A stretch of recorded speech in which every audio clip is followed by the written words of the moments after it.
brothers, sisters, friends, family, tribes of Yisrael, people of the kingdom, those who love the laws, statutes, and commandments of our Creator, those who love our Messiah, Yahushua. I have huge greets for all of you. Shouts out to all of you guys. It is a good time when I can hang out with you guys. It is a fun time when we can read scriptures together. And it's one of these things it's 100% spontaneous. I have no idea what's ever going to come out as we are chit-chatting, because that's literally what I do. We just fire this thing up and I just start chit-chatting, and whatever comes. And so we're literally having a discussion as if you guys were sitting right next to me and I'm sitting here just rambling on and I won't shut up. But you know what? I am trying to keep us all on topic when I do this. And the topic and the theme of everything with this channel is always going to be the same thing. It's going to be a heralding to a way that's different than most of us are used to. And the only education that I have when it comes to this is the scriptures themselves.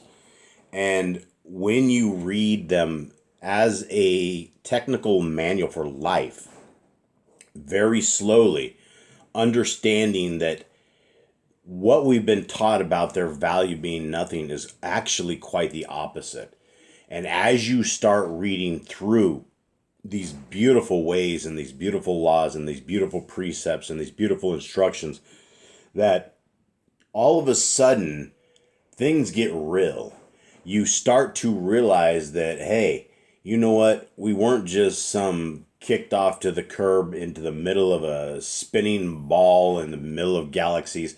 We were actually created entities on a flat plains with a firmament above us, with an ecosystem that can sustain us, with skin that's not like a sponge that if we get into a pool, we drown. We have everything at our disposal. The lands have been given to us. The animals are subjected to us. The greatest place that a human could ever have is the ecosystem that people call Earth. And this was given to us by our Creator. And He has taken each one of us, where our souls came from, where our souls were born, when that was born, I have no idea. But I believe that before our souls were tossed into these bodies, that our Creator knows exactly who we are, and He designed us, and that He can design each one of us in such a magnificent form that we're so unique, right? Everybody's unique here and there. Some people, big ears and big nose, big toes, big arms, big elbows. Things are just different, right? And nobody's the same. Can you imagine a world that we were all just like NPCs? That's the gamers term for non-playable character. Somebody just sits there and waves, and that's all their job is in the game, is just to wave, and they don't do anything more. And so, guys, we're not created as NPCs. That's the thing, is we have been created with such an amazing mind.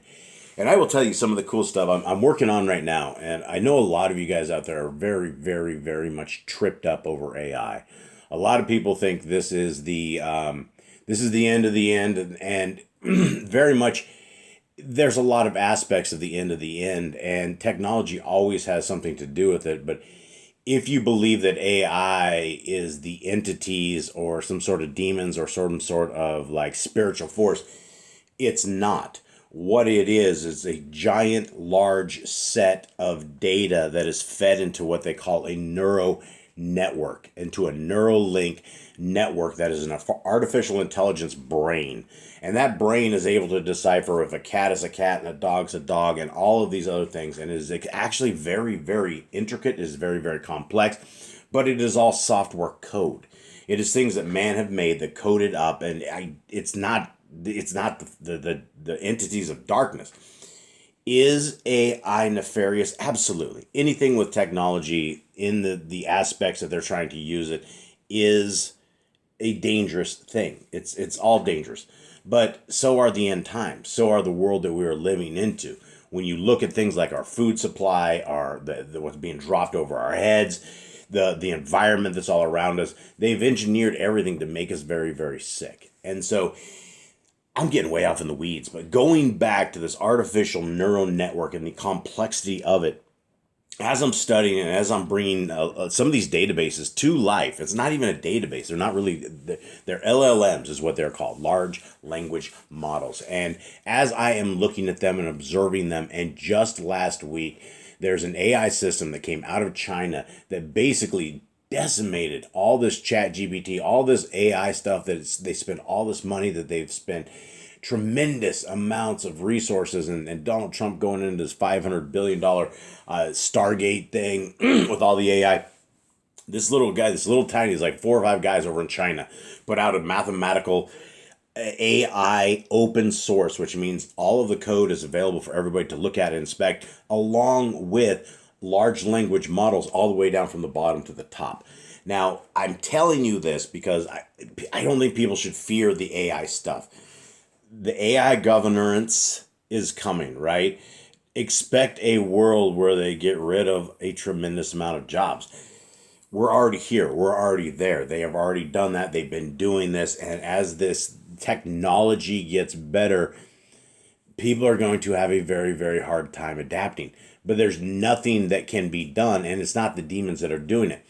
So I go through all of this because as I was watching these AI training modules of how basically an AI can try to figure out what the number 3 is, or number 5, or just a handwritten number where every single one of them are different.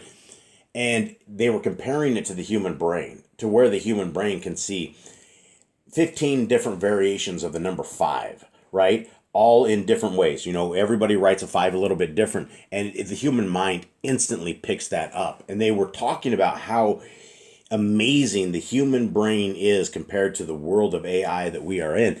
And they're never going to be able to match the human brain. The things that we can do, the power of our neurons, the way that we can formulate thought, the way we can formulate action, they're never ever going to be able to duplicate the work of our Creator. But we are in these crazy times, right? We are in the age of knowledge. We are at the end of some 6,000 years where it's very, very close. Messiah's on his way back. So expect this kind of craziness and this kind of madness, because there has to be a crescendo. There has to be a topping. There has to be going over the mountain. There has to be that point when our Creator goes, this is enough. I've seen enough. There's not going to be any flesh left if our Messiah does not come back and deal with all this madness. So that's where we're at, right? And so we are to a point where we can understand that what we have been given with every breath that we have is this gift from the Almighty. It is in our behest, I just can't even spin that out. Benefit.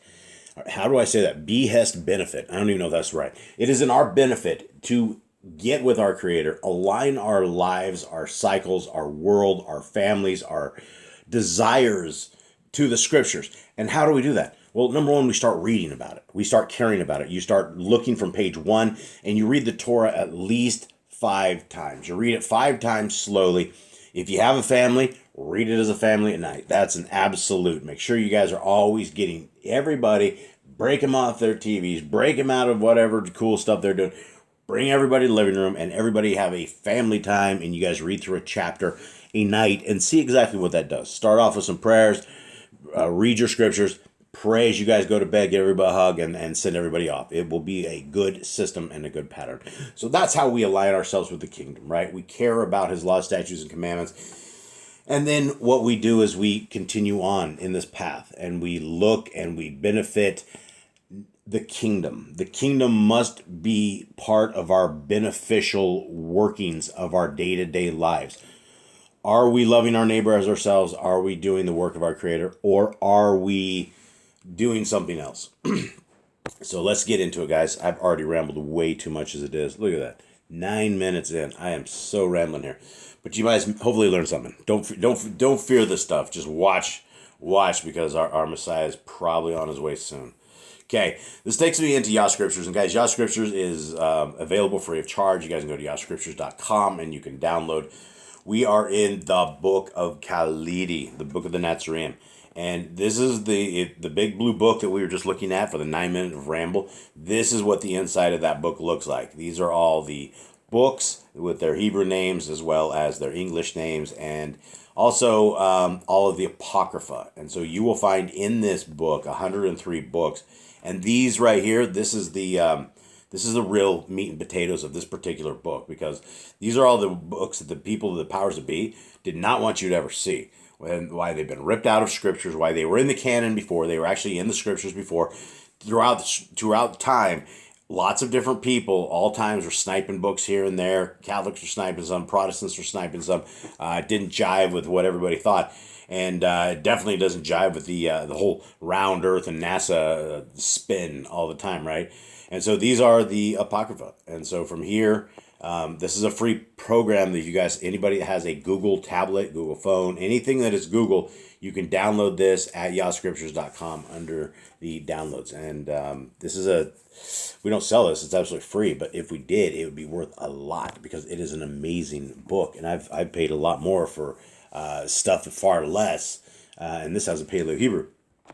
So here we are, last book of Yah Scriptures, and this, we finally made it. I don't know how many verses this one has. 15 has 45. All right, I think we can do this in a month. Let us begin. Messiah's walking with his people. We're walking throughout the little towns, the little places in Yisrael back in the day. And we're going to see what's happening and hear Messiah, what he has to say. Taking only the 12 emissaries and a few women who were also followers, Yahushua set out for Caesarea Philippos, a city renamed by the Tetrarch Philippos when seeking Roman patronage. Excuse me. One eventide, while on the way, Yahushua said to the 12, "Who do the people in the places we pass through think I am?" They were not agreed. Some say the people believed him to be the deliverer, and some the enlightener. Others said the people believed him to be Hamashiach, while some said that many thought he was Yochanan of the wilderness, for sometimes it seemed his Ruach had entered Yahushua. Okay, this is very interesting stuff. So Messiah is sitting here just trying to fish for stuff, common talk. He's like, who do the people think I am? And at the time, the people didn't know. The people were looking for an enlightener, somebody they called the enlightener. They were also looking for the deliverer, and they're also looking for the Savior, because all throughout Scriptures, and especially in the Apocrypha, our Messiah is prophesied, right? When our tribes of Yisrael back in the day, when our Creator divorced the 10 tribes of Yisrael, he literally said they're divorced. And in Torah, when you're divorced from somebody, if you've given them a writ of divorcement, you don't go back to them. It's over. It's the same with adultery. If somebody's in adultery, you don't go back to that spouse. It's just a game over thing. And so I had lost track on that one. Sorry, guys. Continuing on through this, they're just trying to figure out he's just trying to figure out who they say he is. Yahushua 3. Yahushua said, "Who do you think I am?" Again, they were not agreed. And Yahushua said, "I am he whom all men need, whomever they seek. Call a thing by 100 names and it remains the same. However, each of you keep your own conception in your heart and discuss it with no one." So there's that's an interesting stuff from our Messiah. Call a thing by 100 names and it remains the same. That could definitely be, for those, everybody knows who Jesus is. We were all programmed into Jesus. Everybody, Messiah is not going to turn away from somebody that says Jesus if these people are law keepers. If these people obey the laws, statutes, and commandments, the 158 commandments that we have, and somebody says Jesus, he's going to turn back. He's going to say, "Hi, what's up? How are you? Welcome in." And then he's going to say, "Hey, by the way, there were no J's in Hebrew. My name is Yahushua. It's good to meet you, Ben, Paul, Tommy, whatever," right? So it's not a name thing. And I think that's very, very interesting, because there are a tremendous amount of people that have a lot of different names for our Messiah. And he's still our Messiah, and he will always be our Messiah, but he's not going to be the Messiah for those who are unwilling to walk out of their sins. For those that have no Torah, they have no value on the laws, statutes, and commandments of our Creator. Matthew 7 very clearly says, "Depart from me, you who work lawlessness." You who do not have the Torah are sent away on that day of judgment. And so, very interesting what Messiah says here. 5. Later at a house at Balos, they were discussing the people's expectations for Hamashiach. And Yahudah said to Yahushua, "If you are truly he, then the people will believe and follow you. For the Nebuoth in the Kodesh books must be fulfilled. He will surely come, and I believe you are he. I believe the reborn world is at hand, and the day of the people's salvation is near." Now, this is very interesting because we don't have any other understanding that this is nobody other than Iscariot, Judas, the bad guy, right? The villain of this, of the entire part of this.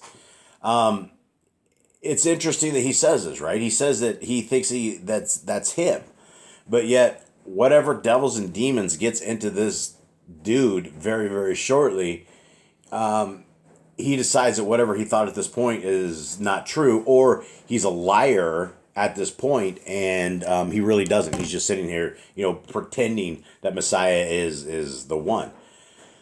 So interesting stuff. We don't have a lot of stuff. We can only kind of address the stuff. 6. Yochanan said, "It is foreordained that Hamashiach will suffer death by violence, but will rise triumphant above it, to manifest again as proof that death is not the destined end." 7. Yahushua said, "Perhaps I am Hamashiach, for will he not be all things to all men?" Very important stuff, right? And this is a big testament to our Messiah, to our Mashiach, to our Christos, is that we know he has a lot of qualities, and he knows that he's not just he's fulfills a lot of things, right? At the end of the day, number one, he's your friend. He's also your Messiah. He's your high priest. He's your sacrifice. He is our example. He is the ruler of the Torah of his father. He will be the ruler of the kingdom to come. He's the one that has the keys to life and death, right? It is by his sacrifice and by his perfect death that the spiritual Torah, the parts of the spiritual Torah, which is the curse of the Torah, which all of us fall under, we would never ever be able to have what we need right now. And our Messiah fills all of this stuff. And so, interesting stuff, right? Let's continue on. Kepha said, Peter 8, Kepha said, "Adonai, we are your friends, and you are our guiding light, the hope of our lives. Do not say such things, for we cannot bear to lose you." Yahushua answered, "I must bear the stake of Kai, which is life, and on me it lies more heavily than on others. Each must do whatever he may be called upon to do, and great causes demand great deeds and sacrifices." So this is a huge thing, right? This is what the cross is a pagan thing. It always has been a pagan thing. That's why you want a translation that actually says stake, because it was more like a cross beam perhaps, but it was definitely a stake is how the Romans would do this thing. But you have Kepha, who's always trying to defend our Messiah, which is an amazing thing to do, right? But Kepha doesn't want to lose him. Messiah knows what he has to do.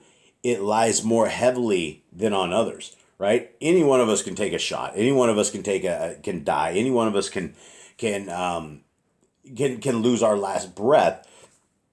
But when Messiah takes his last breath, it's going to be at the hand of the perpetrators who are torturing him to a very bloody death.